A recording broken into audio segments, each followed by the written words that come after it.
Bismillahirrahmanirrahim. Assalamualaikum warahmatullahi wabarakatuh. Waalaikumsalam. Alhamdulillahi ala ihsani wa syukru lahu ala taufiqihi wa amtinani. Asyhadu an la ilaha illallah wahdahu la syarika lahu ta'ziman li sya'ni. Wa asyhadu anna Muhammadan abduhu wa rasuluhu da'ila ridwani. Allahumma salli alaihi wa ala alihi wa ashabihi wa ikhwani. Para ikhwan dan akhwat, bapak dan ibu-ibu, para jemaah Masjid Tarbiyah Cilandak yang dirahmati oleh Allah Subhanahu wa taala. Pada kesempatan bahagia ini kita melanjutkan bahasan kita pada sesi kedua tentang menuju perang Uhud. Insyaallah pekan depan kita akan masuk pada pembahasan perang Uhud. Kita masih pada peristiwa-peristiwa yang terjadi antara perang Badar dengan perang Uhud. Di antara peristiwa besar yang terjadi sebelum perang Uhud adalah Ghazwatu Bani Qainuqa, yaitu memerangi Bani Qainuqa. Sebagaimana telah sering kita sampaikan bahwasanya ada 3 suku besar dari Yahudi yang tinggal di kota Madinah, yaitu Bani Qainuqa, Bani Nadhir, dan Bani Al-Quraidah. Ya. Yang pertama kali diusir oleh Nabi SAW adalah Bani Qainuqa. Mereka adalah para pedagang dan mereka terkenal juga pembuat perhiasan, membentuk perhiasan, kemudian mengolah perhiasan emas dan perak. Namun mereka yang pertama kali berkhianat sehingga mereka yang pertama kali diusir oleh Rasulullah sallallahu alaihi wasallam. Ya. Ketika Rasulullah sallallahu alaihi wasallam telah mengalahkan orang-orang Quraisy dalam perang Badar, ya, kemudian Rasulullah sallallahu pulang ke kota Madinah, maka Rasulullah sallallahu mengumpulkan orang Yahudi, ya, di pasar Bani Qainuqa, di pasar mereka. Kemudian Rasulullah SAW mendakwahi mereka dengan berkata, "Ya ma'asyara Yahud, aslimu." Wahai orang Yahudi, masuklah kalian dalam Islam. Qabla an yusibakum mithla ma asaba Quraisyan. Nanti bisa menimpa kalian apa yang telah menimpa orang-orang Quraisy, ya. Ya, kalau mereka berkhianat, kalau mereka membangkang, ya, mereka bisa mengalami apa yang dialami orang Quraisy. Maka orang Bani Qainuqa berkata, "Ya Muhammad, la yaghurrannaka min nafsika annaka qatalta nafaran min Quraisyin kanu aghmaran la ya'rifuna al-kitab." Kata mereka, "Wahai Muhammad, jangan kau terpedaya dengan dirimu. Kau bisa melawan orang-orang Quraisy, ya, sekelompok orang Quraisy yang mereka tidak dikenal dalam peperangan. Mereka tidak tahu trik-trik berperang. Innaka law qataltana la arafta anna nahnu nas." Kalau kau berperang melawan kami, kau akan tahu siapakah kami. Kami inilah yang sesungguhnya yang ahli perang. Wa annaka lam talqa mithlana, dan kau tidak akan bisa melawan orang-orang seperti kami. Ya. Jadi mereka sumbar dan mereka sombong, ya. Ketika Nabi menasihati mereka. Adapun sebab kenapa kemudian terjadi penyerangan terhadap Bani Qainuqa datang dalam riwayat, tapi riwayatnya lemah, ya, disebutkan oleh Ibnu Hisham dan Ibnu Ishaq dalam sirahnya dengan sanad yang dhaif, ya. Saya bacakan kisahnya, tapi dibawakan oleh para ahli sejarah tentang kisah ini. Bahwasanya ada seorang wanita dari bangsa Arab datang, kemudian dia membawa barang bijalab, yaitu barang dagangan, kemudian dijual di pasar Bani Qainuqa. Kemudian dia duduk di salah seorang ahli emas atau ahli perhiasan, yaitu dari Yahudi Bani Qainuqa. Faja'alu yuridunaha ala kasfi wajiha. Maka mereka ingin agar wanita ini membuka wajahnya. Fa'abat. Wanita ini enggak mau. Dia digoda oleh orang Yahudi. Dia tidak mau. Fa'amada sa'igu ila tarfi thawbiha. Maka salah seorang dari ahli emas tersebut atau ahli perhiasan tersebut sengaja pergi ke salah satu ujung, memegang ujung baju wanita tersebut karena sedang duduk dia. Faqa'adahu ila dhahriha wa hiya ghafilatun. Maka diikat, ya, kemudian atau ditahan, dan dia tidak sadar wanita ini. Falamma qamat inkashafat auratuha. Ketika dia berdiri ternyata terbuka auratnya. Fadhahiku biha, maka mereka pun tertawakan wanita ini. Maka wanita pun berteriak. Tiba-tiba ada seorang lelaki dari kaum muslimin yang kebetulan lagi di pasar tersebut, tidak kuasa melihat ada wanita seperti ini digoda kemudian tersingkap auratnya, maka dia pun langsung menyerang lelaki Yahudi tadi yang mengganggu wanita tadi. Faqatalahu, akhirnya seorang muslim ini bunuh ahli emas tersebut, ahli perhiasan tersebut, dan yang merupakan seorang Yahudi. Fasyaddatil yahudu 'alal muslim faqatalu. Maka orang-orang Yahudi pun kumpul, kemudian mereka menyerang lelaki muslim ini, akhirnya dia pun wafat ya. Akhirnya keluarga dari orang muslim ini yang terbunuh oleh orang Yahudi kemudian berteriak ya. Kemudian akhirnya minta tolong kepada kaum muslimin, akhirnya kaum muslimin pun marah, maka terjadilah keburukan atau terjadilah peperangan antara ya kaum muslimin dengan orang-orang Yahudi. Akhirnya Rasulullah sallallahu alaihi wasallam tatkala melihat Bani Qainuqa telah memutuskan perjanjian ya. Mereka punya perjanjian damai tentunya sebagaimana sering disampaikan yang disebut dengan Wathiqatul Madinah, perjanjian damai yang disepakati oleh seluruh penduduk kota Madinah. Namun mereka memutuskan perjanjian tersebut. Akhirnya Nabi sallallahu alaihi wasallam pun datang dengan para sahabat kemudian meninggalkan kemudian Rasulullah SAW menyuruh Abu Lubabah ya untuk menggantikan posisi Nabi sebagai imam dalam salat dan yang lainnya. Kemudian Nabi menyerahkan bendera kepada Hamzah bin Abdul Muttalib dan bendera itu ketika kita berwarna putih. Ya, kemudian mereka kaum muslimin pun datang menuju ke Bani Qainuqa. Ya, tatkala mereka melihat kaum muslimin datang, maka orang-orang Yahudi pun segera berlindung dalam tembok mereka, dalam benteng mereka. Maka Nabi SAW pun dan kaum muslimin mengepung mereka. Mereka tidak bisa keluar dan pengepungan tersebut sampai 15 hari. Sampai 15 hari ya, sehingga pada bulan Dzulqa'dah, di awal bulan Dzulqa'dah. Sampai akhirnya Allah Subhanahu wa taala mengirimkan rasa takut dalam hati mereka. Akhirnya mereka pun menyerah dan pasrah dan mereka pun mengikuti aturan Rasulullah sallallahu alaihi wasallam. Ya. Akhirnya atas permintaan Abdullah bin Ubay bin Salul kepada Nabi sallallahu alaihi wasallam, Abdullah bin Ubay bin Salul mengatakan, "Ya Rasulullah, mereka adalah halifku, yaitu sekutuku ya. Ketika di zaman jahiliyah dahulu mereka yang telah membelaku. Kalau ada yang ingin menggangguku maka mereka yang membela aku. Maka biarkanlah mereka ya Rasulullah. Ya, biarkanlah mereka." Akhirnya Rasulullah SAW pun menyuruh mereka untuk keluar dari kota Madinah dan dikasih waktu selama 3 hari. Selama 3 hari mereka harus meninggalkan kota Madinah.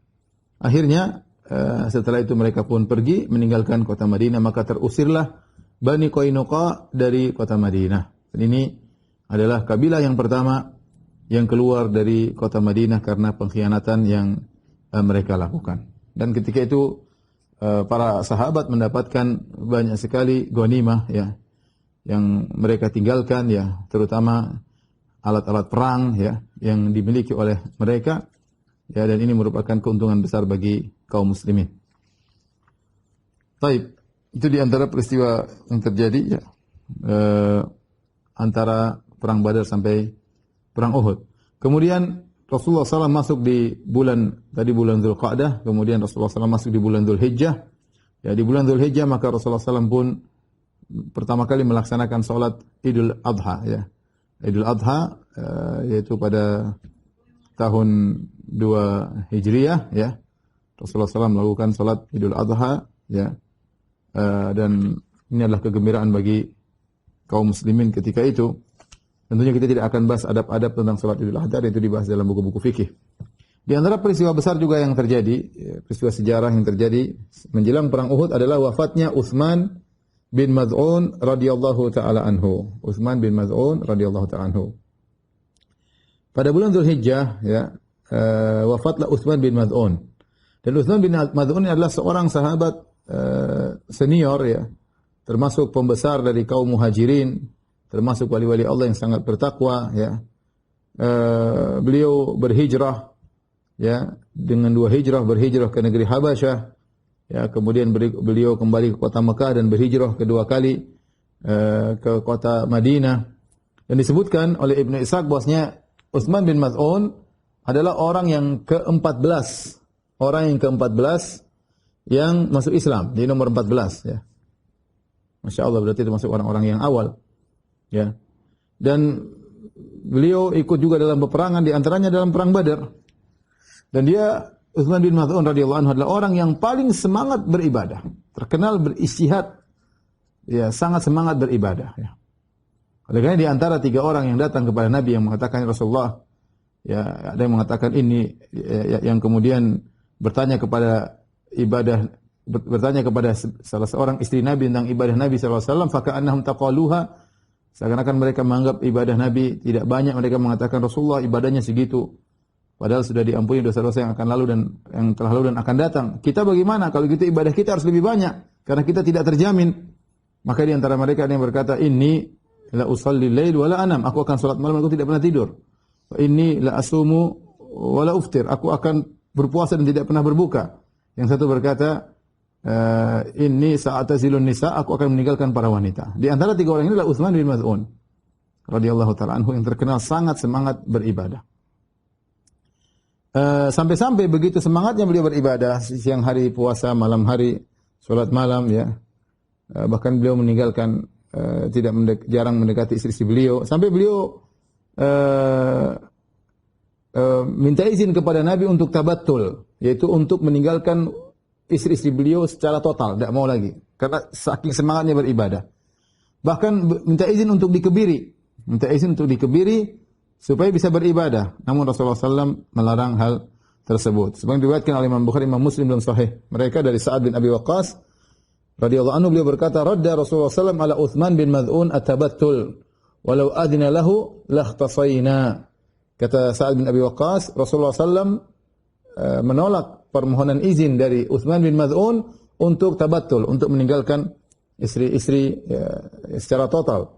Kalau seandainya Rasulullah SAW mengizinkan Utsman bin Maz'un untuk tabattul, untuk meninggalkan istri-istrinya, lakhtasayna, kami akan kebiri diri kami agar fokus ibadah, tidak ada syahwat kepada para wanita.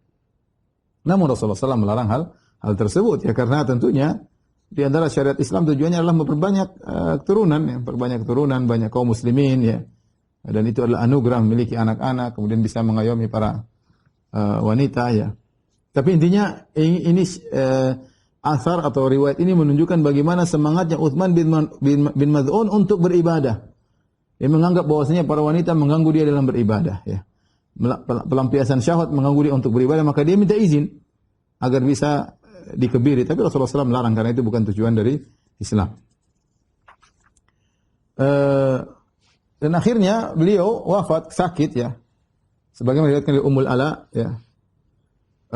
Salah seorang dari wanita-wanita Ansar, beliau berkata, "Tara lana Utsman bin Maz'un fi sukna hatta hina iktara'at al-Ansar ala sukna al-Muhajirin." Jadi beliau ketika berhijrah ke kota Madinah, maka ketika itu kaum muslimin dalam kondisi sulit, maka di antaranya dibagi-bagi tempat untuk istirahat ya, para kaum Ansar dibagi-bagi siapa yang tinggal di rumah sini, siapa tinggal di rumah sini. Kemudian ternyata salah seorang yang mendapatkan rumah dari kaum Ansar adalah Utsman bin Maz'un di rumahnya Ummul Ala tadi ya. Maka beliau pun sakit di situ, famaradnahu hatta tufi. Ya, akhirnya Utsman bin Maz'un sakit dan akhirnya meninggal dunia. Suma ja'alnahu fi athwabihi, lalu kami meletakkan beliau di beberapa bajunya. Fadakhala alaina Rasulullah sallallahu alaihi wasallam. Rasulullah SAW datang menjenguk atau melayat Utsman bin Maz'un. Kemudian ketika Nabi melayat Utsman bin Maz'un radhiyallahu anhu yang sudah meninggal dunia, maka kata Ummul Ala, dia berkomentar, rahmatullah alaika ya Abu Sa'ib. Semoga Allah merahmati engkau wahai Abu Sa'ib, yaitu Utsman bin Maz'un. Fasyahadati alaika laqad akramakallah. Aku bersaksi untuk engkau wahai Utsman bin Maz'un, sungguhnya Allah telah memuliakan engkau. Ketika Ummul Ala mengatakan aku bersaksi bahwasanya Allah telah memuliakan engkau, maka Nabi berkomentar ketika itu. Dan kita tahu Utsman bin Maz'un adalah orang yang rajin beribadah, terkenal di kalangan para sahabat. Orang yang sangat semangat beribadah. Tetapi dan kalau seandainya ada yang berkata dia dimuliakan oleh Allah, wajar ya, karena terkenal rajin ibadah. Ya, sampai minta izin untuk bisa dikebiri. Sehingga wanita ini ya dia menilai secara zahir, dia berkata ya, fa syahadati alaika laqad akramakallah. Aku bersaksi kepada engkau wahai Utsman bin Maz'un, sungguhnya Allah telah memuliakan engkau. Utsman bin Maz'un sudah meninggal dunia. Maka Nabi SAW mengomentari perkataan Ummul Ala. Nabi berkata, "Wa ma yudriki?" Dari mana kau tahu dia telah dimuliakan oleh Allah Subhanahu wa taala? Subhanallah. Nabi berkata, dari mana kau tahu dia sudah dimuliakan oleh Allah Subhanahu wa taala? Maka Ummul Ala berkata, la adri wallah, aku tidak tahu. Hanya spontanitas dia ucapkan karena melihat kesolehan dari Utsman bin Maz'un. Maka Nabi menegur, ini sesuatu yang gaib, tidak ada yang tahu. Wa ma yudrik, dari mana kau tahu? Kemudian Nabi berkata, amma huwa faqad ja'ahul yaqin. Adapun Utsman bin Maz'un, maka telah datang keyakinan kepadanya, telah meninggal dunia. Innila arju lahul khair minallah. Dan sungguh aku berharap Allah berikan kebaikan baginya. Wallahi ma adri wa ana Rasulullah sallallahu alaihi wasallam ma yuf'alu bi wala bikum. Saya ini sebagai statusnya seorang rasul, saya tidak tahu apa yang akan Allah lakukan kepadaku dan juga apa yang Allah lakukan kepada kalian. Kata Ummul Ala, fa wallahi la uzakki ahadan ba'dahu. Kata Ummul Ala, demi Allah saya tidak akan tazkiyah merekomendasi seorang pun setelah Utsman bin Maz'un, ya. Oleh karenanya kita tidak bermudah-mudahan berbicara tentang hal yang gaib, ya. Kita dapat sebagian orang, si fulan al-maghfur lahu, yang telah diampuni oleh Allah Subhanahu wa taala misalnya. Kita boleh doa rahimahullah, ya. Tapi kalau mengatakan yang telah diampuni misalnya pasti, ya, dengan seakan-akan kata-kata kepastian atau pasti di surga atau pasti di gini perkara yang gaib, maka hendaknya kita hindari. Lihatlah Utsman bin Maz'un saja, ketika Ummul Ala berkata Allah telah muliakan engkau, Nabi tegur, ini perkara gaib, tidak ada yang tahu, ya. Maka setelah itu kata Ummul Ala, ra'aitu li Utsman fin naum ainan tajri. Aku dalam mimpi melihat Utsman bin Maz'un, dia punya mata air yang airnya mengalir. Faji'tu Rasulullah sallallahu alaihi wasallam fadzakartu dzalika lahu. Lalu aku datang kepada Nabi sallallahu alaihi wasallam, aku sebutkan aku bermimpi dengan melihat Utsman bin Maz'un ini punya mata air yang mengalir. Kemudian Nabi mengomentari mimpi Ummul Ala. Ya, Nabi ahli tafsir mimpi. Kata Nabi sallallahu alaihi wasallam, "Dzaka amaluhu yajri lahu." Itulah amalnya yang masih berjalan baginya, yaitu dia punya amal jariyah. Dia punya amal jariyah. Nah, para ulama berselisih apa amal jariyah yang dilakukan oleh Utsman bin Maz'un. Karena Nabi berkata, "Dzaka amaluhu yajri lahu." Itulah amalnya yang meskipun dia sudah meninggal dunia masih terus mengalir baginya. Ya.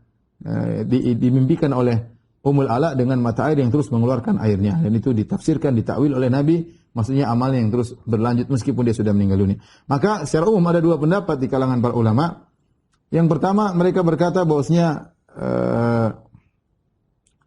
Utsman bin Maz'un sejak di Mekah, sejak dia masuk Islam, ya, dia adalah orang yang kaya dan dia dermawan, ya. Sehingga mungkin dia punya sedekah-sedekah jariyah yang berlaku setelah dia meninggal masih terus berjalan untuknya, ya. Ini termasuk orang-orang yang kaya di kalangan para sahabat dari kaum Muhajirin, ya. Di antara hal yang menunjukkan akan hal ini dari Abu Musa al-Asy'ari radhiyallahu anhu, beliau berkata, "Dakhalat imra'atu Utsman bin Maz'un ala nisa'in Nabi sallallahu alaihi wasallam." Suatu hari istri Utsman bin Maz'un ketemu dengan istri Nabi sallallahu alaihi wasallam. Fara'ainaha sayyi'atal hay'ah. Maka istri Nabi melihat istrinya Utsman bin Maz'un penampilannya tidak baik atau kurang rapi atau kurang bagus, ya. Faqulna laha ma laki, maka mereka berkata kepada istrinya Utsman bin Maz'un, "Ada apa dengan anti? Ada apa dengan engkau?" "Fama fi Quraisyin aghna min ba'lik." Di Quraisy yang paling kaya suamimu Utsman bin Maz'un. Ini dalil bahwasanya beliau adalah orang kaya, sehingga beliau sering bersedekah, sehingga amal jariyah yang beliau miliki adalah sedekah tersebut, ya. Qalat ma lana minhu syai', amma lailuhu faqaimun wa amma naharu fasaimun. Kata istrinya, iya benar dia kaya, tapi saya tidak dapat apa darinya. Kenapa? Malamnya dia salat malam, siangnya dia puasa. Utsman bin Maz'un malam salat malam, siangnya dia berpuasa. Tapi yang kita perhatikan di sini maksudnya beliau adalah orang rajin beribadah, di antaranya beliau bersedekah, ya. Taib, ini kemungkinan pertama. Kemungkinan kedua, bisa jadi yang dimaksud adalah Utsman bin Maz'un melakukan amal soleh yang disebut dengan ribat. Ribat adalah berjaga di daerah perbatasan antara perbatasan kaum muslimin dengan perbatasan kaum musyrikin, ya. Dan ini pekerjaan yang berat. Bahkan bisa jadi lebih berat daripada jihad langsung. Kenapa? Karena kalau jihad langsung musuh kelihatan. Adapun daerah perbatasan tiba-tiba ada yang panah, tiba-tiba ada yang tembak, ya. Kalau sekarang berat, ya, karena tidak tahu musuh datang dari mana, ya. Oleh karenanya beribadah dengan menjadi murabit, yaitu ribat, berjaga daerah perbatasan, ini pahalanya sangat luar biasa. Dalam suatu hadis Rasulullah SAW bersabda, "Kullu mayyitin yukhtamu ala amalihi illa alladhi mata murabitan fi sabilillah. Setiap orang meninggal dunia maka ditutup dengan amal yang dia mati di atasnya. Ya, selesai, artinya selesai dia meninggal, game over, selesai, amalan terputus. Ya, sebagaimana sabda Nabi sallallahu alaihi wasallam, idza matal insan inqata amaluhu. Kalau seorang sudah meninggal terputus amalannya. Kemudian kata Nabi, illa alladhi mata murabitan fi sabilillah, kecuali yang meninggal dalam kondisi berjaga di daerah perbatasan fi sabilillah. Fa innahu yanmu amalu ila yaumil qiyamah. Sungguhnya amalnya berkembang sampai hari kiamat. Wa ya'manu fitnatal qabr, dan dia akan diselamatkan dari fitnah kubur, yaitu selamat dari malaikat mungkar dan nakir. Ya. Tidak ditanya oleh mungkar dan nakir.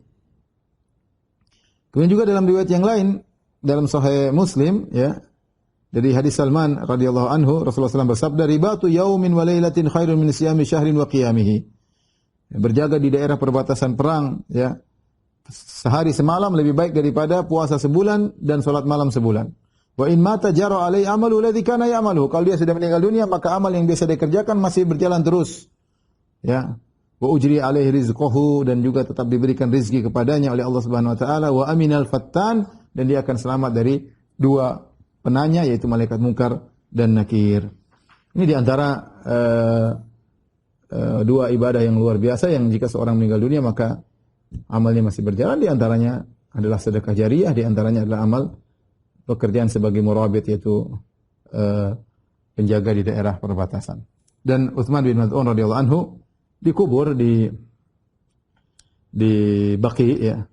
Saya pernah masuk Baqi, baru ada kuburan agak tengah, agak besar.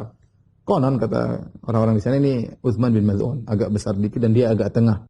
Enggak masuk ke dalam, kemudian tengah-tengah, wallahu a'lam bishawab, tapi sebagian penjaga mengatakan ini Utsman bin Maz'un radhiyallahu taala anhu yang ada di Baqi. Baik, kita lanjutkan peristiwa berikutnya yang terjadi menjelang perang Uhud adalah dibunuhnya Ka'ab bin al-Ashraf. Ka'ab bin al-Ashraf salah seorang tokoh Yahudi. Siapakah Ka'ab bin al-Ashraf? Ka'ab bin al-Ashraf adalah seorang Yahudi yang sangat besar permusuhannya kepada Rasulullah sallallahu alaihi wasallam. Bapaknya adalah seorang Arab, ya, dari kabilah Tayy, ya, kabilah Tayy itu agak jauh dari Mekah, ya. Min Bani Nabhan, dari Bani Nabhan, ya. Dari Mekah sekarang sekitar 800 kilo daerahnya. Dari Bani Nabhan. Namun ayahnya ini, yang orang Arab ini, dia membunuh seseorang sehingga dia dicari-cari. Di zaman jahiliyah dia dicari-cari, dikejar-kejar oleh orang yang menuntut darahnya. Maka dia pun kabur, fa'atal Madinah, maka dia pun kabur pergi kota Madinah. Wa halafa Bani Nadhir. Kemudian dia pun bersekutu dengan Bani Nadhir, Yahudi Bani Nadhir. Fasyarufa fihim, ternyata dia menjadi mulia di kalangan orang-orang Yahudi. Kemudian dia menikah dengan Aqilah binta Abil Huqaiq. Dia menikah dengan seorang wanita Yahudiyah, maka lahirlah anaknya namanya Ka'ab. Dan Ka'ab bin Ashraf ini adalah seorang yang tawilan jasiman, seorang yang tinggi, badannya besar, orangnya gagah, tampan, wa kana syairan mujidan, dan dia seorang yang pandai bersyair. Ya, bahkan dia disebutkan sada Yahudul Hijaz bi kathrati mali, bahkan dia menjadi pemimpin orang-orang Yahudi di Hijaz, di Mekah dan di Madinah dan sekitarnya. Ya, kenapa? Karena dia punya harta yang banyak. Bahkan dia sering membagi-bagi harta kepada ulama-ulama orang Yahudi. Dan dia punya benteng di sebelah timur arah selatan di kota Madinah. Ya. Inilah Ka'ab bin Ashraf adalah seorang Yahudi yang gagah, besar badannya, tapi dia penyair yang hebat dan suka mencerca kaum muslimin dengan syair-syairnya. Yang kita tahu bahwasanya di zaman dahulu yang menjadi sarana untuk perang mulut adalah dengan syair. Kalau kita sekarang medsos, ya dulu nggak ada medsos, maka orang membuat syair. Syair kemudian terkenal, isinya mencela, isinya memaki-maki, ya. Sampai ada tulisan tentang judul Asy-Syu'ara, ya, qatalathum, ya, asy'aruhum, atau kama dzukir, itu disebutkan tentang para syu'ara, para ahli syair yang dibunuh oleh syair-syair mereka sendiri. Gara-gara syair mereka terbunuh. Ada. Karena mereka mencela, mencerca, memuji diri, menghina orang lain dengan syair-syair. Ini di antara wasilah yang kuat ketika itu di zaman dahulu, di zaman Rasulullah sallallahu alaihi wasallam. Makanya Rasulullah SAW suka dengan Hasan bin Thabit, penyair yang selalu membela Rasulullah SAW. Ya. Dan Ka'ab bin al-Ashraf menggunakan syair-syairnya untuk mencela kaum muslimin. Tatkala sampai kepada Ka'ab bin al-Ashraf bahwasanya kaum muslimin menang dalam perang Badar dan telah terbunuh tokoh-tokoh Quraisy, maka dia berkata, "Ahakun hadza? Apakah ini beritanya benar? Haulai asyraful Arab wa mulukun nas." Mereka itu adalah orang-orang mulia di kalangan Arab, Abu Jahal, Walid bin Mughirah, Abu Jahal, kemudian Umayyah bin Khalaf dan yang lainnya, ya. Mereka tokoh-tokoh pembesar di kalangan Arab. Wallahi la in kana Muhammadun asaba haula'il qaum la batnul ardi khairun li min dhahriha. Kemudian kata Rasulullah mengatakan, demi Allah, seandainya Muhammad telah mengalahkan mereka, membunuh mereka, tokoh-tokoh tersebut, perut bumi lebih baik bagi saya daripada atas bumi. Artinya saya lebih baik mati daripada hidup di atas muka bumi. Ini menunjukkan bagaimana jengkelnya dia kepada Islam, jengkelnya kepada Nabi Muhammad sallallahu alaihi wasallam. Sampai dia berkata, lebih baik saya mati, la batnul ardi, perut bumi lebih baik bagi saya daripada dhahruha, daripada atas bumi. Ya, tatkala dia mengecek berita, ternyata benar bahwasanya Rasulullah SAW sudah mengalahkan tokoh-tokoh orang-orang Quraisy, maka dia pun mulai membuat syair-syair menyerang Rasulullah SAW dan kaum muslimin. Dia jago, pandai, syairan, mujidan, yaitu pandai bersyair. Kemudian dia mulai memuji musuh-musuh kaum muslimin. Kemudian dia memprovokasi dengan syairnya dan sangat berpengaruh zaman tersebut. Ya. Sampai sekarang juga kalau orang ada provokasi dengan provokasi yang hebat, ya bisa menyihir orang lain dengan provokasi tersebut. Kata Nabi SAW, inna minal bayani la sihra. Di antara penjelasan bisa menjadi sihir. Seorang bisa tersihir dengan provokasi seseorang. Ini orang ini hebat. Ka'ab bin al-Ashraf. Setelah dia memprovokasi dengan syair-syairnya, mencela kaum muslimin, kemudian memuji musuh-musuh kaum muslimin, memprovokasi mereka untuk menyerang kaum muslimin, dia merasa belum cukup. Dia kemudian berangkat menuju Quraisy, pergi ke Mekah. Dari Madinah ke Mekah untuk memprovokasi mereka. Ya. Kemudian dia menangisi, meratapi orang-orang yang meninggal dari orang Quraisy di perang Badar. Kemudian dia memprovokasi orang-orang Quraisy agar menyerang balik kaum muslimin. Ya. Dan itu kerjaannya. Kemudian dia bikin syair-syair untuk mencela Rasulullah dan kaum muslimin. Dalam satu riwayat dari Ibnu Abbas radhiyallahu anhu, dalam diriwayatkan oleh Ibnu Hibban dalam sahihnya dengan sanad yang sahih, Ibnu Abbas berkata, "Lamma qadima Ka'ab bin al-Ashraf Makkah atauhu." Tatkala Ka'ab bin al-Ashraf datang dari kota Madinah sampai di Mekah, atau orang-orang semua datang kepada Ka'ab bin al-Ashraf. Dia terkenal pimpinan Yahudi di Hijaz. Hijaz maksudnya Mekah, Madinah dan sekitarnya, Taif itu namanya Hijaz. Faqalu, maka orang-orang Quraisy berkata, "Nahnu ahlu siqaya was-sadana." Kami adalah orang ahli siqaya, itu kami yang memberikan makan minum kepada jamaah haji. Kami orang baik, kami ahlu sadana, kamilah yang mengurus Ka'bah. Wa anta sayyidu ahli Yathrib, dan engkau wahai Ka'ab bin Ashraf adalah pemimpin penduduk kota Madinah. Kami ingin bertanya wahai Ka'ab, wahai sang Yahudi Ka'ab, "Fanahnu khairun am hadzal Sunaybir al-mumbatir min qaumihi yaz'umu annahu khairun minna?" Yang lebih baik kami ini ataukah si Muhammad ini yang terputus, yang tidak punya anak laki-laki, yang terputus keturunannya, yang dia menyangka lebih baik daripada kami? Pertanyaan jelas, lebih baik mana? Quraisy, penyembah berhala, ya, ataukah Muhammad sallallahu alaihi wasallam yang diejek, dikatakan bahwasanya dia membatir, yaitu sudah tidak punya anak laki-laki, ya, diejek. Maka Ka'ab bin Ashraf kemudian menjawab, "Antum khairun minhu." Kalian lebih bagus daripada Muhammad. Dan ini kebohongan. Orang Yahudi tahu bahwasanya penyembah berhala lebih buruk daripada kaum muslimin. Tetapi karena ingin menyenangkan hati-hati orang-orang kaum musyrikin, maka Ka'ab bin Ashraf mengatakan demikian. Kalian Quraisy lebih baik daripada Muhammad. Padahal dia tahu Muhammad lebih baik daripada orang Quraisy. Maka turunlah firman Allah Subhanahu wa taala, "Inna syani'aka huwal abtar." Sungguhnya pencelamu dia yang terputus. Orang-orang Quraisy mengatakan Muhammad terputus, tidak punya anak lagi, ya, terputus. Kata Allah, justru mereka yang mencela Rasulullah, mereka yang terputus. Rasulullah SAW akan terus jaya meskipun anak-anak laki-lakinya sudah meninggal dunia seluruhnya, tetapi Rasulullah tetap jaya, tetap disebut-sebut oleh kaum muslimin dalam azan mereka, dalam salawat mereka, dalam pengajian-pengajian mereka, diagungkan oleh manusia, ya. Itulah Rasulullah sallallahu alaihi wasallam. Kemudian juga turun firman Allah, "Alam tara ila alladziina utu nasiban minal kitabi yu'minuna bil jibti wat taghut wa yaqulun alladziina kafaru haula'i ahda minal ladziina amanu sabila." Ya. Tidakkah engkau lihat kepada orang-orang yang diberikan sebagian daripada Alkitab, diberikan Taurat, maksudnya Yahudi, di antaranya Ka'ab bin Ashraf. Mereka beriman kepada sihir dan tagut, dan mereka berkata kepada orang kafir Quraisy, para penyembah berhala, haula'i ahda minal ladzina amanu sabila. Bahwasanya orang Quraisy penyembah berhala lebih baik daripada kaum mukminin, dan inilah kedustaan, padahal mereka itu adalah dusta. Setelah itu kemudian Ka'ab setelah memprovokasi orang-orang Quraisy di Mekah, maka beliau pun pulang kota Madinah, kemudian mulailah dia bikin lagi syair-syair yang menggoda, mengganggu istri-istri para sahabat. Ka'ab bin Ashraf mengganggu kaum muslimin dengan lisannya. Dia luar biasa hebat dalam membuat syair. Ya, syair hebat, dan kita tahu pengaruh syair ketika itu. Maka dia mengganggu kaum muslimin, mengganggu bahkan cuma bukan laki-laki yang diganggu. Sahabiat, istri-istri para sahabat diganggu juga dengan lisannya yang kurang ajar. Ketika sampai ini semua kepada Nabi SAW, Nabi berkata, "Man li Ka'ab bin Ashraf?" Nabi bertanya, siapa yang ngurusin Ka'ab bin Ashraf? Siapa di antara kalian para sahabatku yang mengatasi Ka'ab bin Ashraf? Fa innahu adallahu wa rasulah. Sungguhnya dia telah mengganggu Allah dan Rasulnya. Fantadaba lahu, maka Muhammad bin Maslamah langsung maju. Wa Abbad bin Bishr. Abbad bin Bishr. Kemudian Abu Nailah, Silkan bin Salamah. Dan dia adalah saudara Ka'ab bin Ashraf, saudara susuan. Kemudian Haris bin Aus.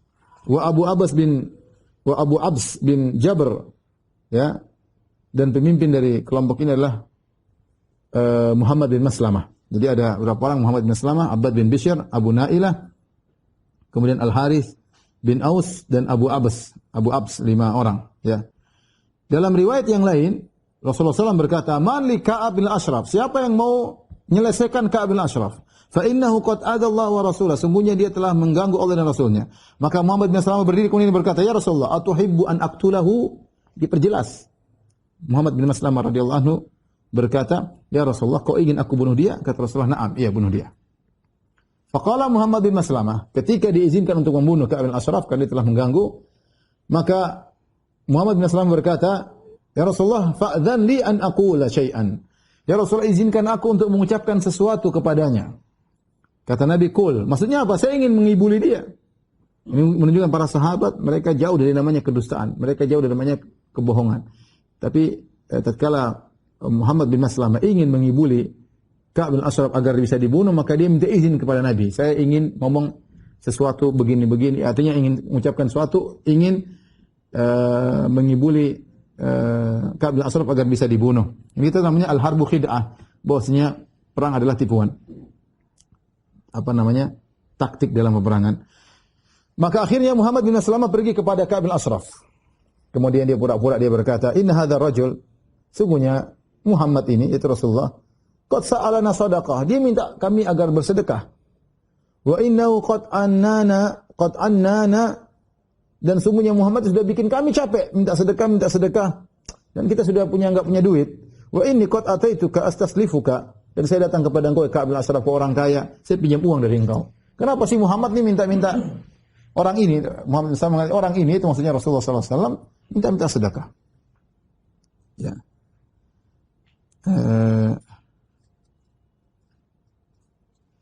Kemudian dia berkata, "Wa aidan wallahi latamullannahu." Ya. Dan sungguh engkau akan lebih dan engkau wahai Ka'ab bin Ashraf juga lebih terganggu dengan adanya Muhammad ini. Kemudian Ka'ab bin Ashraf mengatakan, "Wa aidan wallahi latamullannahu." Kata Ka'ab bin Ashraf, selain Muhammad ini selalu minta-minta meletihkan kalian, minta-minta sedekah, dan engkau wahai Muhammad bin Maslamah, ya, akan semakin terganggu dengan adanya Muhammad ini. Maka Muhammad bin Maslamah radhiyallahu anhu berkomentar, "Inna qad ittaba'nahu." Kami sudah terlanjur jadi pengikutnya wahai Ka'ab. "Fala nuhibbu an nada'ahu hatta nanzura ila ayyi syai'in yasiru sya'nuhu." Kami tidak ingin meninggalkan Ka'ab bin Ashraf, kami tidak ingin meninggalkan Muhammad sallallahu alaihi wasallam sampai kami tahu bagaimana kesudahannya. Itu terlanjur mengikuti dia. "Wa qad aradna an tuslifana wasqan aw wasqaini." Kami ingin agar kau meminjamkan kepada kami satu wasq itu 60 sa'. Satu sok kira-kira 2,5 kilo, ya kali aja 60 banyak, itu jumlah yang banyak. Aw usqain atau 2 kali 120, sa' itu 120 ukuran zakat. Zakat kali 120. Kami pingin pinjam. Kenapa Muhammad ini minta zakat, minta sedekah? Ka'ab bin Ashraf bukanlah orang yang bodoh. Dia orang kaya. Ini ada orang Islam minta sumbangan agar utang supaya bisa kasih sedekah kepada Muhammad. Maka dia berkata, "Na'am. Saya akan kasih. Tetapi arhinuni, berikan apa gadai kalian kepadaku." Mana gadainya? Maka Muhammad bin Salamah berkata, "Ayu syai'in turid?" Kau ingin kami menggadaikan apa? Kata Ka'ab bin Ashraf, "Arhinuni nisa'akum." Aku ingin kalian menggadaikan istri-istri kalian. Istri kalian sama saya, ya. Saya akan kasihkan kalian gandum, ya. 120 sa' atau 60 sa', ya. Yang penting istri-istri kalian bawa sini. Kata Muhammad bin Salamah, dia cerdas. Dia berkata, "Kaifa narhanuka nisa'ana wa anta ajmalul Arab?" Maka dia puji Ka'ab. Nah, dia mengatakan, "Ya Ka'ab, gimana kami mau kasihkan istri kami sebagai gadai di sisi engkau, sementara engkau adalah orang Arab tertampan." Gimana istri kami terfitnah? Ya, kau orang Arab tertampan, gimana mau taruh istri-istri kami di sisimu? Ka'ab berkata lagi, "Fa'arhinuni abna'akum." Kalau gitu anak-anak kalian, sudah istri kalian, enggak usah, anak kalian titip sama saya sebagai jaminan kalian akan mengembalikan utang kalian. Muhammad bin Maslamah berkata lagi, ini cerdasnya Muhammad bin Maslamah, "Kaifa narhanuka abna'ana fayusabbu ahaduhum fayuqal ruhina biwasqin aw wisqain hadza 'arun alaina." Bagaimana kami mau naruh anak-anak kami sebagai jaminan bagi engkau wahai Ka'ab? Kalau kami taruh anak-anak kami, maka anak kami akan dicerca, dibilang, "Lihat bapakmu Maslamah, Muhammad bin Maslamah menggadaikan engkau hanya untuk mendapatkan 60 sa', 60 beras cuma 60 berapa 100 kilo atau berapa kilo, ya, masa nyawa digadaikan, sehingga anak-anak kami nanti tercela dan dihina." Akhirnya Muhammad bin Salam mengatakan, dan dia langsung kasih ide, "Walakinna narhanuka al-la'amah." Taib, begini saja, kita gadaikan alat-alat perang kami, maksudnya baju perang, kemudian senjata, pedang, ya udah, itu juga akan berharga. Di antara yang paling berharga dimiliki oleh orang-orang ketika itu adalah alat perang. Istri nomor 1, anak-anak, kemudian keluarga nomor 1, setelah itu alat perang. Akhirnya Ka'ab bin Ashraf setuju. Ya, maka Muhammad bin Salamah berjanji akan datang membawa jaminan tersebut untuk digadaikan. Datanglah Abu Nailah, ya. Abu Nailah saudara sepersusuannya Ka'ab bin Ashraf, dan dia juga termasuk dari grup yang akan membunuh Ka'ab bin Ashraf. Jadi kita sebut 5 orang di antaranya, Muhammad bin Salamah sebagai ketuanya, di antara anggotanya Abu Nailah. Maka dia pun datang dan dia berkata-kata seperti yang diucapkan oleh Muhammad bin Maslamah. Akhirnya ketika bertemu dengan Ka'ab, maka mereka saling bertukar-tukaran syair beberapa saat, ya. Ketemu saudara sesusuan, lagi ngobrol-ngobrol. Kemudian dia berkata, "Wahai Ibn al-Ashraf, wahai Ka'ab, aku datang ada keperluan. Faktum anni. Tapi jangan kau ceritakan sama orang," kata Abu Nailah. Kata Ka'ab, "Af'al, aku tidak akan ceritakan kepada orang lain." Maka Abu Nailah berkata, "Sungguhnya orang ini datang, ini Muhammad ini datang, membawa bala." Dia bohong lagi untuk menipu Ka'ab. "Adatna al-Arabu," gara-gara dia datang kita ikuti, akhirnya orang-orang Arab semua memusuhi kita. "Waramatna an qausin wahidatin," mereka bersatu padu untuk menyerang kami. "Wa qata'at anna subul," ya, gara-gara kami jadi pengikut Muhammad, akhirnya orang Arab memutuskan segala jalan-jalan kami. "Hatta dha'al iyal," akhirnya anak-anak kami jadi miskin, jadi susah. "Wa jahidatil anfus," dan kami hidup dalam kondisi setengah mati. "Wa asbahna qad jahidna wa jahida iyaluna," akhirnya kami hidup dalam kondisi miskin dan anak kami juga miskin gara-gara Muhammad. Kemudian Abu Nailah berkata, "Inna ma'iya ashaban li ala mithli ra'yi wa qad aradtu an atiyaka bihim fatabi'ahum wa tuhsin fi dhalik." Ya. Maka aku punya ada beberapa orang yang seperti aku punya pendapat seperti ini, ya, dan aku akan datangkan orang-orang sepertiku kepada engkau, ya. Tapi ingat tadi jangan ceritakan kepada orang lain, ya. Maka akhirnya dialog ini masuk di logikanya Ka'ab bin Ashraf.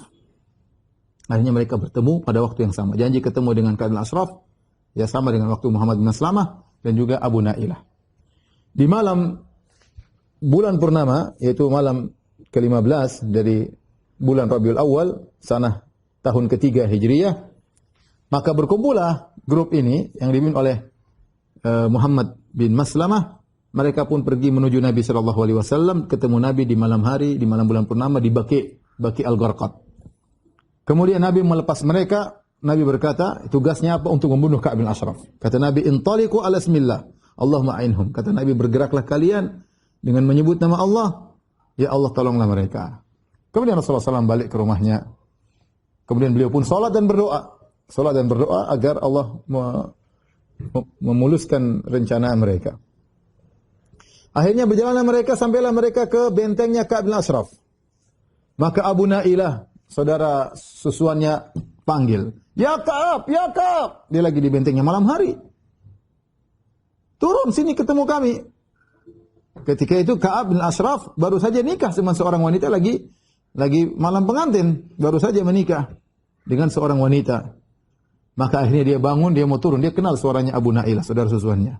Istrinya berkata, "Aina takhruju hadhihi sa'ah?" Kau hendak kemana wahai suamiku di malam seperti ini, di tengah malam? Maka Ka'ab bin Ashraf tidak ada curiga sama sekali. Dia berkata, "Innama huwa akhi Muhammad bin Maslamah wa radhi'i Abu Nailah." Itu saudaraku Muhammad bin Maslamah dan juga saudara susuanku Abu Nailah. Ingin ketemu mereka. Kami sudah janjian, ada urusan. Ya. Akhirnya istrinya berkata, "Asma'u sautan ka'annahu yaqturu minhu dam." Wahai suamiku, aku mendengar suara yang akan terdengar, yang suara tersebut mengucurkan darah. Aku mendengar suara yang akan mengucurkan darah. Maka Ka'ab dengan santainya berkata, "Tenang saja wahai istriku, dia itu adalah saudaraku Muhammad bin Maslamah dan radhi'i, saudara susuanku Abu Nailah." Bahkan dia berkata, "Innal karim law du'iya ila ta'natin bilail la ajab." Seorang yang baik itu kalau dipanggil malam hari untuk ditikam, dia akan datang. Ya, artinya saya ini orang baik. Itu apa? Kalaupun mereka mau tikam saya enggak ada masalah. Ya. Summa kharaja ilaihim, akhirnya dia pun turun keluar dari bentengnya menuju para sahabat. Sementara dia memakai minyak wangi yang banyak karena dia baru aja malam pengantin. Kemudian pakai minyak wangi yang banyak sampai tercium dari rambutnya. Abu Nailah berkata kepada para sahabatnya, "Ingat wahai para sahabat, sama grup, kalau si Ka'ab datang, aku akan pegang kepalanya dan aku akan mencium harumnya kepalanya. Jika kalian melihat aku sudah pegang kepalanya, maka langsung tikam dia." Ini sudah kesepakatan, caranya begitu. Akhirnya Ka'ab pun turun, ya, di malam hari, ngobrol ya. Kemudian Abu Nailah berkata, "Wahai Ka'ab, mari kita jalan-jalan ke searah sana, ke Syu'aib al-Ajuz. Kita keluar sedikit.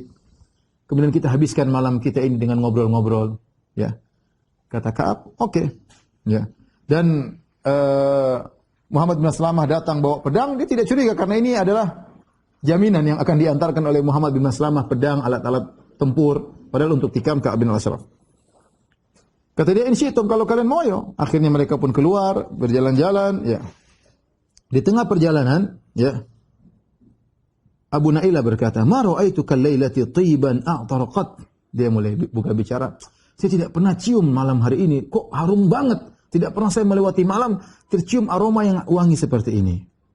Maka Ka'ab berkata, "Indi a'taru nisa'il Arab." Saya punya istri wanita Arab yang paling harum istriku. Kata Abu Nailah, "Ata'dzan li an ashumma ra'sak?" Bolehkah aku cium parfummu, aroma parfummu di kepalamu? Qala na'am. Kata dia, "Silakan." Fa adkhala yadu fi ra'si fashamma. Maka dia pun masukkan tangannya di rambutnya, dicium. Masya Allah, harum. Kemudian mereka berjalan lagi. Mereka berjalan semakin jauh dari bentengnya. Abu Nailah ulangi lagi, dia berkata, "Bolehkah aku ulangi untuk mencium kepalamu?" Kata Ka'ab, "Silakan." Maka dia pegang lagi, masukkan tangannya. Memang harum. Ya, kemudian sampai tenang. Kemudian berjalan lagi semakin jauh dari bentengnya. Ya. Kemudian ketiga kali dia berkata, "Boleh aku cium lagi rambutmu?" Kata Ka'ab, "Silakan." Dia tidak curiga. Maka Abu Nailah pun memegang kepalanya, kemudian dia cium, masukkan. Begitu dia masukkan tangannya di kepalanya, kemudian dia pegang itu kepalanya Ka'ab. Kemudian dia berkata kepada kawan-kawannya, "Dunakum aduwallah, ayo tikam ini musuh Allah." Maka fakhtalafat ali asyafuhum, maka semuanya kemudian tikam ke Ka'ab bin Ashraf, tapi dia tentu meronta, ya. Tentu dia meronta-ronta, kemudian dia kuat, mungkin dia bisa menghindar dan yang lainnya, ya. Akhirnya Muhammad bin Maslamah mengambil mi'wal itu semacam kapak, ya. Kemudian ditaruh di bawah pusarnya, kemudian ditekan, akhirnya dia meninggal dunia. Ya, sebelum meninggal dia teriak dengan teriakan yang sangat keras. Inilah teriakan yang difirasatkan oleh istrinya. Sautan yaqturu minhu dam, suara yang mengalirkan darah. Akhirnya semua orang mendengar teriakan tersebut. Dia teriak sangat keras. Akhirnya semua benteng dinyalain api. Ada api, ini ada gerangan suara. Ya, maka mereka pun, para sahabat kelompok grup tadi kemudian balik menuju Rasulullah sallallahu alaihi wasallam. Ada seorang sahabat di antara grup tersebut namanya Al-Harits bin Aus, terkena pedang salah satu yang lainnya itu. Kena sebagian sahabat karena waktu menikam Ka'ab, mungkin Ka'abnya muter-muter, kena Harits bin Aus, Al-Harits bin Aus, sehingga keluar darah yang sangat banyak. Sampai akhirnya kembali, mereka pun datang kepada Nabi SAW dan mereka, Harits belum kelihatan, mereka tungguin. Akhirnya mereka cari, ternyata dia sudah dalam kondisi terkapar, maka mereka pun angkat ya Al-Harits bin Aus sampai menuju Al-Gharqad, menuju Baqi Al-Gharqad. Kemudian mereka bertakbir, Allahu Akbar, ya. Allahu Akbar. Rasulullah SAW mendengar takbir mereka, maka Rasulullah SAW tahu bahwasanya mereka telah berhasil membunuh Ka'ab bin Ashraf. Maka Nabi pun ikut bertakbir, Allahu Akbar. Ketika mereka sampai kepada Rasulullah SAW itu di penghujung malam, ya, menjelang subuh, maka Nabi berkata, aflahatil wujuh, sungguh beruntung wajah-wajah kalian. Maka mereka menjawab, mereka katakan, wa wajhuka ya Rasulullah, wajahmu yang beruntung ya Rasulullah. Maka Rasulullah SAW pun memuji Allah Subhanahu Wa Taala. Kemudian Rasulullah SAW pun meludahi luka Al-Harits bin Aus, maka langsung sembuh.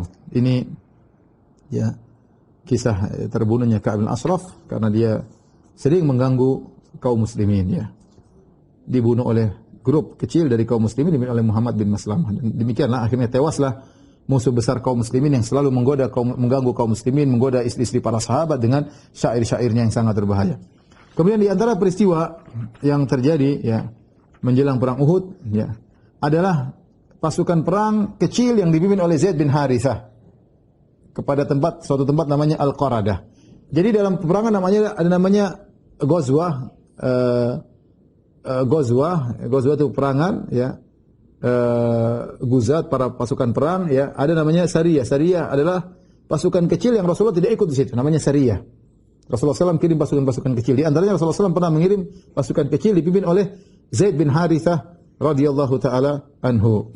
Bagaimana kisah perang kecil ini? Jadi orang-orang Quraisy setelah perang Badar, mereka takut untuk melewati kota Madinah. Padahal kita orang-orang Quraisy, mereka para pedagang. Dan mereka kalau berdagang, mereka harus ke utara. Ke utara kemana? Ke negeri Syam. Sementara kalau ke negeri Syam harus lewat Madinah. Madinah baru negeri Syam. Nah, jalur perdagangan mereka lewat Madinah terganggu karena di Madinah ada kaum muslimin. Sehingga mereka tidak berani berdagang. Nah, kalau mereka tidak berdagang lama-lama, duit mereka habis. Ya. Sufyan bin Umayyah, anaknya Umayyah bin Khalaf berkata, In aqamna bi Makkah ta'akalna ru'us amwalina. Kalau kita diam aja di Mekah enggak pernah berdagang, lama-lama harta kita habis, modal kita habis. Ya. Kehidupan kita adalah dengan berdagang. Si Muhammad telah memotong jalur perdagangan kita. Dia telah bikin kacau. Akhirnya ada salah seorang di antara mereka berkata, saya tunjukkan kepada engkau salah seorang penunjuk jalan yang bisa mengantarkan kalian menuju negeri Syam tidak lewat Madinah, tapi lewat jalan lain. Lewat jalan Tariq Najdiyah. Ya. Akhirnya ini jalan tidak diketahui oleh orang-orang Quraisy. Akhirnya mereka setuju.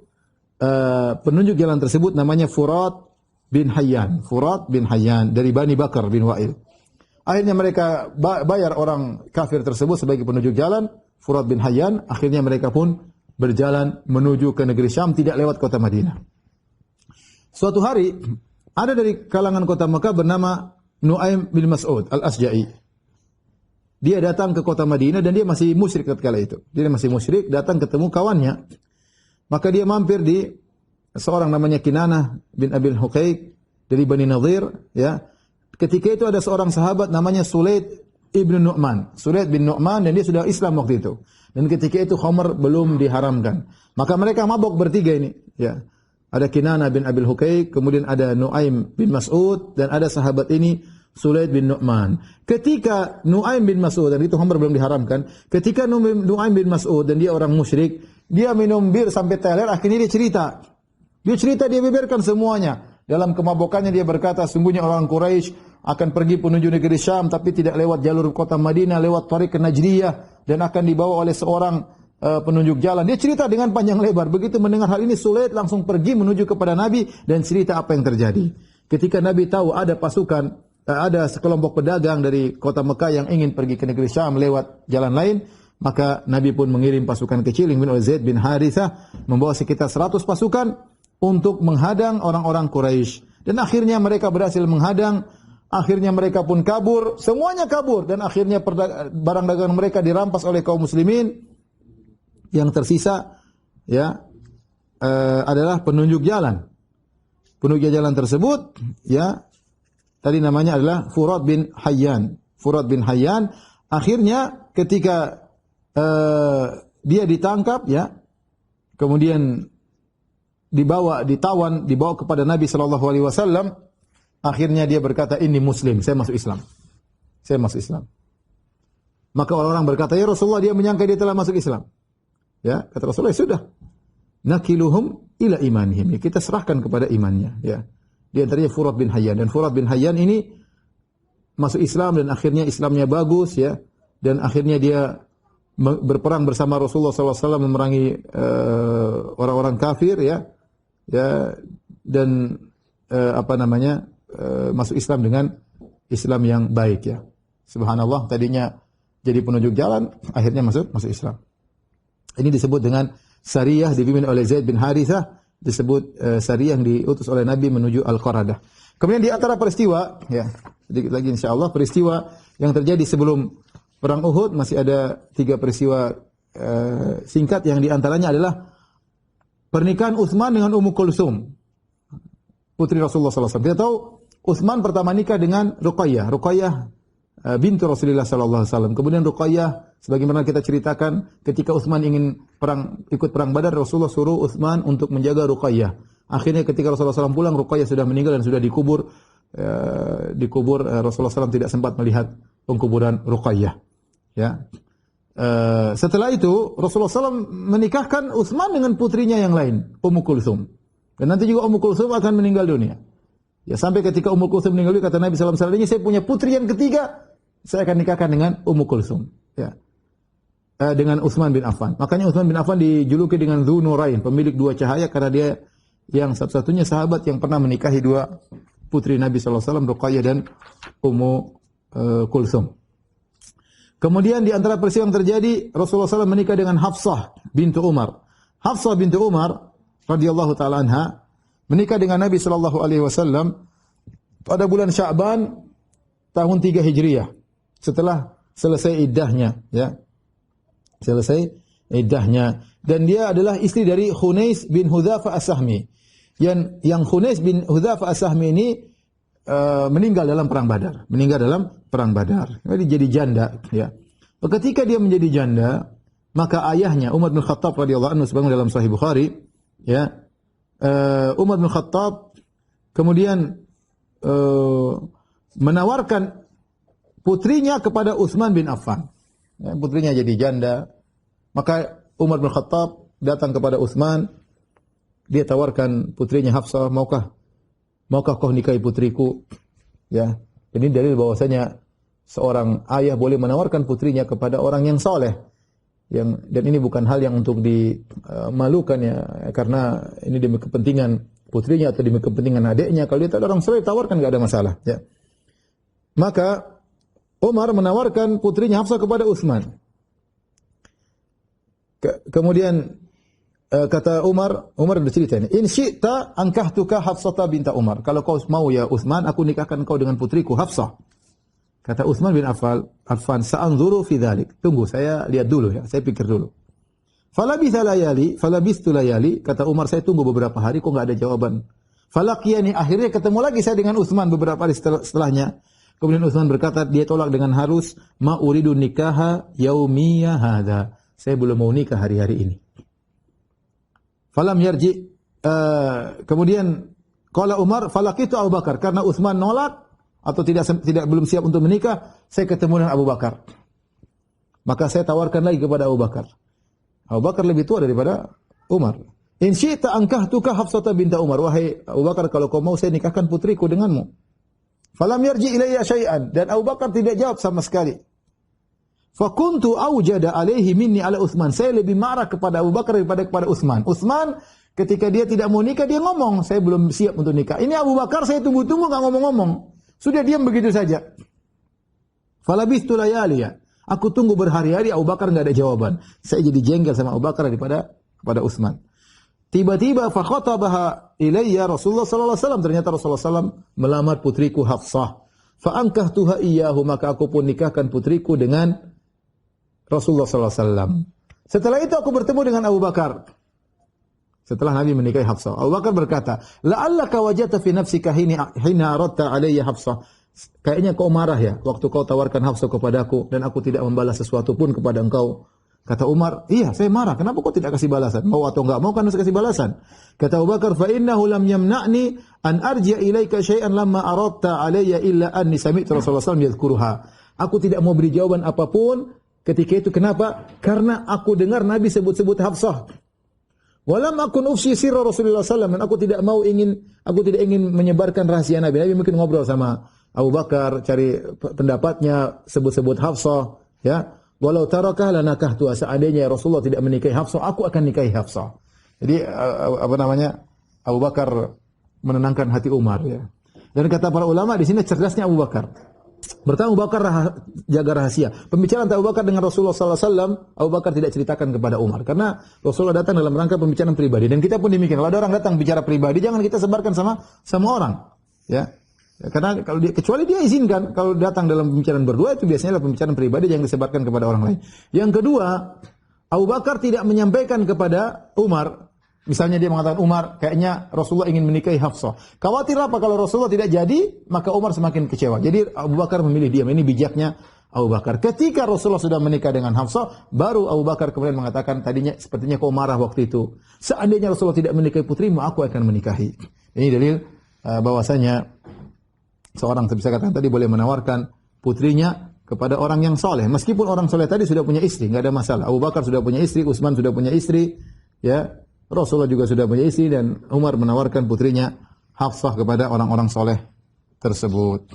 Kemudian peristiwa yang terakhir sebelum kita masuk pada peristiwa perang Uhud adalah menikahnya Rasulullah dengan Zainab bintu Khuzaimah.